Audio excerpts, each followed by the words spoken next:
तो आज मैं आपको एक अनोखी रहस्यमय कहानी सुनाऊंगा। अगर आप चैनल पर नए हैं तो अभी सब्सक्राइब कर ले तथा कहानी पूरा देखें। अंत में एक अनोखा रहस्य छुपा है। धन्यवाद। तो सुनिए। बहुत समय पहले की बात है। एक गहरे जंगल के भीतर महादेव का एक प्राचीन मंदिर था जो पूरी तरह से खंडहर बन चुका था। उस मंदिर में शिव की एक ऐसी प्रतिमा थी जिसके आधे हिस्से पर समय की मार के कारण काई जम गई थी और आधा हिस्सा बिल्कुल साफ था। उस निर्जन स्थान पर मंगला नाम की एक बुढ़िया रहती थी जो न देख सकती थी और न ही ठीक से चल सकती थी। उसका पूरा जीवन उस मंदिर के आंगन की सफाई करने में बीत गया था। वह अपनी लाठी के सहारे मंदिर तक पहुंचती और महसूस कर रखे ही शिवलिंग की पूजा करती थी। मंगला के मन में एक अनोखी इच्छा थी।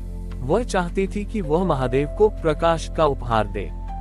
चूंकि वह स्वयं अंधी थी इसलिए उसे दीपक के उजाले से कोई लाभ नहीं था, लेकिन वह चाहती थी कि अगर कभी कोई भूला भटका मुसाफिर उस अंधेरे जंगल में आए तो उसे महादेव के दर्शन के लिए भटकना न पड़े। उसने भीख मांगकर और सूखी लकड़ियां बेचकर एक एक पाई जोड़ी और एक विशाल और सुंदर दिया खरीदा। एक अमावस्या की रात को उसने वह दिया मंदिर के बीचों बीच जलाया। जैसे ही दिए की लौ जली पूरा मंदिर जगमगा उठा। लेकिन तभी एक तेज तूफान आया। हवा के झोंकों ने मंदिर के पुराने पत्थरों को हिला दिया। मंगला डर गई कि कहीं उसका वह कीमती दिया बुझ न जाए। उसने अपनी दोनों हथेलियों से उस लौ को ढांक लिया। तेज हवा के कारण उसके हाथ जलने लगे, लेकिन उसने अपना हाथ नहीं हटाया। वह रोते हुए महादेव से कहने लगी कि प्रभु, मेरी आंखों में तो अंधेरा है ही, कम से कम आपके घर में ये ज्योति जलती रहे। तभी एक अद्भुत घटना घटी। उस दिए की लौ धीरे धीरे मंगला की हथेलियों से निकलकर सीधे शिवलिंग में समा गई। अचानक उस खंडहर मंदिर की दीवारों से दूध जैसी सफेद रोशनी निकलने लगी। मंगला को महसूस हुआ कि उसके भीतर का अंधेरा छट रहा है।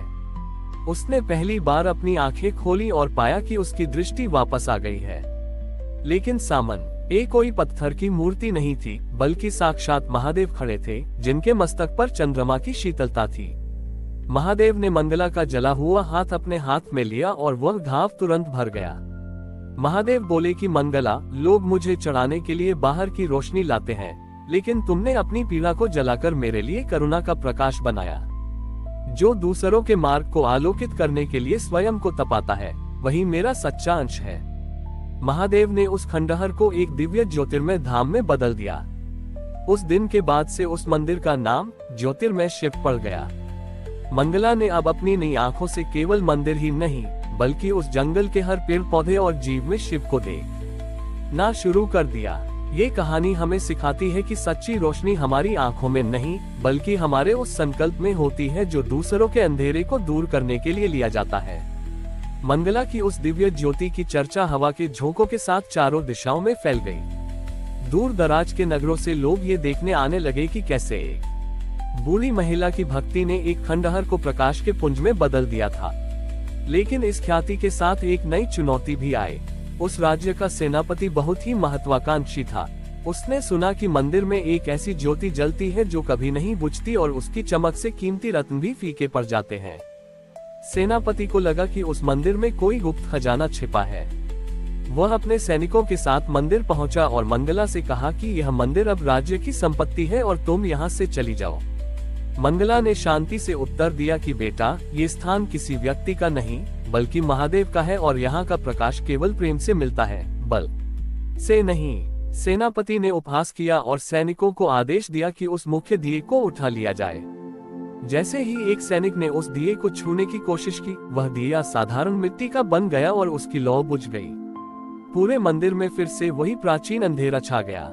सेनापति क्रोधित हो गया और उसने मंगला पर तलवार तान दी। उसने चिल्लाकर कहा कि तूने कोई जादू किया है, इस ज्योति को फिर से जला वरना ये तेरी अंतिम रात होगी।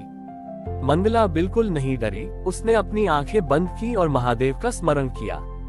तभी मंदिर के भीतर से एक गहरी आवाज गूंजी जो किसी मनुष्य की नहीं थी। वह आवाज पत्थरों के टकराने जैसी गूंज पैदा कर रही थी। अचानक मंदिर की हर बड़ी ही वार से वही प्रकाश फिर से फूटने लगा, लेकिन इस बार वह प्रकाश इतना तीव्र था कि सेनापति और उसके सैनिकों की आंखों के सामने अंधेरा छा गया। वे कुछ देख नहीं पा रहे थे। उन्हें ऐसा महसूस हुआ जैसे वे किसी धधकती हुई आग के बीच खड़े हों। परंतु मंगला को वही प्रकाश शीतल चांदनी की तरह लग रहा था। महादेव की अदृश्य शक्ति ने सेनापति के भीतर के अहंकार को झकझोर दिया। उसे अपनी आंखों के सामने अपने द्वारा किए गए पुराने पाप दिखने लगे। वह भय और ग्लानि से वहीं गिर पड़ा और क्षमा मांगने लगा। मंगला ने दया दिखाते हुए कहा कि महादेव दंड नहीं देते, वे केवल दर्पण दिखाते हैं। जैसे ही सेनापति का अहंकार टूटा, उसकी आंखों की रोशनी वापस आ गई। उस दिन के बाद सेनापति ने अपनी तलवार त्याग दी और वह उसी मंदिर का प्रहरी बन गया। उसने वहां आने वाले यात्रियों के लिए धर्मशालाएं और अन्य क्षेत्र बनवाए। मंगला ने उसे सिखाया कि असली प्रकाश वह नहीं है जो हम आंखों से देखते हैं, बल्कि वह है जो हमारे भीतर के अंधकार, लोभ, मोह और क्रोध को मिटा दे। उस मंदिर की ज्योति आज भी जलती है, पर उसे केवल वही देख पाता है जिसके मन में मंगला जैसा निस्वार्थ भाव होता है। समय बीतता गया और वह मंदिर एक ऐसे स्थान के रूप में प्रसिद्ध हो गया जहां न्याय और शांति का वास था। अब मंगला बहुत वृद्ध हो चुकी थी और उससे आभास हो गया था कि उसके जीवन की संध्या निकट है। एक संध्या जब वह मंदिर की सीढ़ियों पर बैठी ढलते सूरज को देख रही थी, तब आकाश में एक अद्भुत दृश्य उभरा। बादल घिरे, लेकिन वर्षा के लिए नहीं, बल्कि महादेव के स्वागत के लिए। तभी मंदिर के प्रांगण में एक योगी प्रकट हुए। उनके हाथ में एक साधारण कमंडल था और मुख पर करोड़ों सूर्यों की आभा थी। उन्होंने मंगला के पास जाकर कहा कि पुत्री, तुम्हारी ज्योति ने न केवल इस जंगल को, बल्कि अनगिनत भटकती आत्माओं को राह दिखाई है। अब समय आ गया है कि यह ज्योति अपने मूल स्रोत में लौट जाए। मंगला ने हाथ जोड़कर कहा कि प्रभु, मेरे जाने के बाद इस स्थान का क्या होगा? क्या ये फिर से अंधेरे में डूब जाएगा? महादेव ने मुस्कुराते हुए कहा कि यह ज्योति अब मिट्टी के दिए में नहीं, बल्कि उन लोगों के विश्वास में जलेगी जो यहाँ निस्वार्थ मन से आएंगे। इसके बाद महादेव ने मंदिर के मुख्य द्वार पर अपनी त्रिशूल से एक लकीर खींची और एक भविष्यवाणी की। उन्होंने कहा कि आने वाले युगों में जब संसार में अधर्म और स्वार्थ का अंधकार बढ़ेगा, इस मंदिर की धूल का एक कण भी अगर कोई अपने माथे पर लगाएगा, तो उसके विवेक का दीपक जल उठेगा। महादेव ने मंगला को स्पर्श किया और देखते ही देखते मंगला का भौतिक शरीर प्रकाश के एक पुंज में बदल गया, जो सीधे शिवलिंग के भीतर समा गया। उस दिन से मंदिर का वह या अदृश्य हो गया, लेकिन भक्तों का कहना है कि आज भी अमावस्या की रात को जो कोई भी वहां पूर्ण मौन में बैठता है, उसे बिना किसी दीपक के पूरा मंदिर आलोकित दिखाई देता है। सेनापति, जो अब एक ऋषि बन चुका था, उसने वहां एक शिलालेख स्थापित किया जिस पर लिखा था कि भगवान का सबसे बड़ा मंदिर स्वर्ण की ईंटों से नहीं, बल्कि मनुष्य के धैर्य और त्याग से बनता है।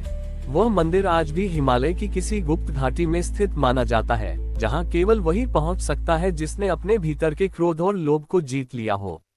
महादेव की यह लीला हमें सिखाती है कि भक्त और भगवान में कोई भेद नहीं रह जाता जब भक्ति पराकाष्ठा पर पहुंचती है। हमारी और भी आध्यात्मिक एवं अनोखी कहानियां देखने के लिए हमारे चैनल पर जाएं तथा धार्मिक एवं पौराणिक अनोखी कहानियां हमारे चैनल पर है। कृपया जाके देखें तथा हमारे चैनल को सब्सक्राइब करके रखें और वीडियो लाइक जरूर करें। धन्यवाद।